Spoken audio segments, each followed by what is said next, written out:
वृंदावन वाले प्रेमानंद महाराज को आज के समय में कौन नहीं जानता।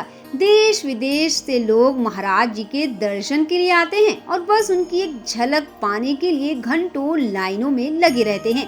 वहीं प्रेमानंद महाराज भी जब ब्रह्म मुहूर्त में यमुना स्नान के लिए जाते हैं तो भक्तों के भावों का बखूबी सम्मान करते हैं और उनके लिए किए गए भक्तों के परिश्रम को खूब सराहते हैं और बदले में इस बात की मनोकामना करते हैं कि बस ऐसे ही सभी भक्त राधा रानी के नाम का स्मरण करते हुए उस परम आनंद को पालें और निहाल हो जाएं। लेकिन प्रेमानंद महाराज की राधा नाम की भक्ति प्रदान करने वाली ये बातें यहीं समाप्त नहीं होती। वे एकांतिक वार्ता में जिज्ञासु भक्तों के प्रश्नों का उत्तर देते हैं और साथ ही भक्ति मार्ग में आगे बढ़ने के लिए उनको प्रोत्साहित करते हैं। जब कोई भक्त महाराज जी से कोई प्रश्न पूछता है तो महाराज जी उसका उत्तर बेहद सरल तरीके से देते हैं ताकि उस भक्त के मन में भगवत मार्ग से जुड़ी कोई भी शंका शेष न रह जाए। आज हम आपको ऐसी ही एक सच्ची घटना के बारे में बताने वाले हैं जिसको प्रेमानंद महाराज ने अपने एकांतिक वार्ता में सुनाई है और ये बताया है कि भगवत मार्ग में चलने वालों के लिए हीरा कौन है और उसको पहचानने वाला असली जौहरी कौन है। नमस्कार, स्वागत है आपका हमारे चैनल द न्यूज ब्रेक में। आज हम आपको प्रेमानंद महाराज की कही हुई एक सच्ची घटना के बारे में बताने जा रहे हैं जो आपको भक्ति मार्ग में बढ़ाने में बहुत मदद करेगी। तो चलिए बताते हैं आपको महाराज जी के मुख से सुनाई गई ये सच्ची कहानी। महाराज जी ने एकांतिक वार्ता में बताया कि एक बार एक गरीब आदमी कई वर्षों तक एक गुरु जी की सेवा करता रहा, इस बात की उम्मीद करते हुए कि गुरुजी उसे कोई धन देंगे, क्योंकि उन गुरुजी के पास अक्सर ही अमीर लोग आते जाते रहते थे। लेकिन ऐसा नहीं हुआ। एक दिन उस गरीब आदमी ने गुरुजी से खुलकर अपनी समस्या बताई और उनसे धन की मांग की, जिसके बाद गुरुजी ने उसे एक अमूल्य वस्तु देने का वादा किया और गंगा स्नान करने को कहा। गंगा स्नान के बाद गुरुजी ने उसे राम नाम का जाप करने को कहा। आदमी को लगा कि यह तो कोई खास बात नहीं है, क्योंकि गांव के चरवाहे भी आते जाते लोगों को राम राम कहते रहते थे।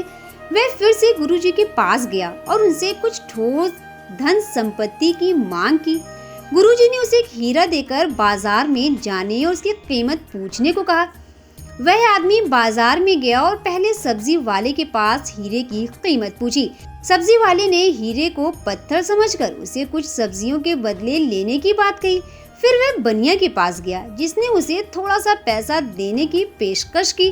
वह स्वर्णकार यानी सोने का व्यापारी के पास पहुंचा जिसने उस हीरे की असली कीमत पहचानी और पूरे 1 लाख रुपए की पेशकश की। लेकिन सबसे सही कीमत एक जौहरी यानी हीरे के व्यापारी ने पहचानी, जिसने बताया कि यह हीरा इतना अनमोल है और पूरी दुनिया में उसकी कोई कीमत नहीं दे सकता। गुरुजी ने तब समझाया कि राम नाम का भी वही महत्व है जो इस अनमोल हीरे का है।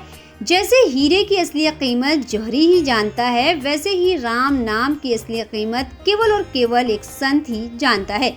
उन्होंने कहा कि राम नाम का जाप करने से अपार आनंद प्राप्त होता है और सभी पाप नष्ट हो जाते हैं। इसके साथ ही मन को अद्भुत शांति मिलती है। उन्होंने यह भी बताया कि जैसे हमें अपने शरीर से बहुत प्रेम होता है और किसी भी कष्ट को सह नहीं सकते, वैसे ही राम नाम की मस्ती में शरीर पुराना कपड़ा जैसा लगने लगता है और उसका महत्व कम हो जाता है। गुरुजी ने इस प्रकार राम नाम की अपार महिमा समझाई और बताया कि राम नाम का निरंतर जप करने से जीवन में आनंद की धारा खुल जाती है। आप भीतर से हमेशा के लिए प्रसन्न रहोगे और आपके सभी दुखों, चिंताओं, शोक, भय का नाश हो जाएगा। कलयुग में यह सबसे सशक्त साधन है और कोई दूसरा साधन इसके बराबर नहीं है।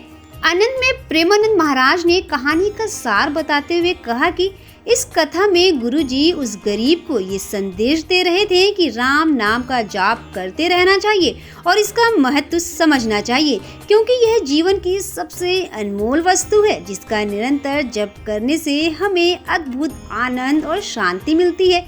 इसी तरह की रोचक वीडियो देखने के लिए द न्यूज ब्रेक को सब्सक्राइब करें। शुक्रिया।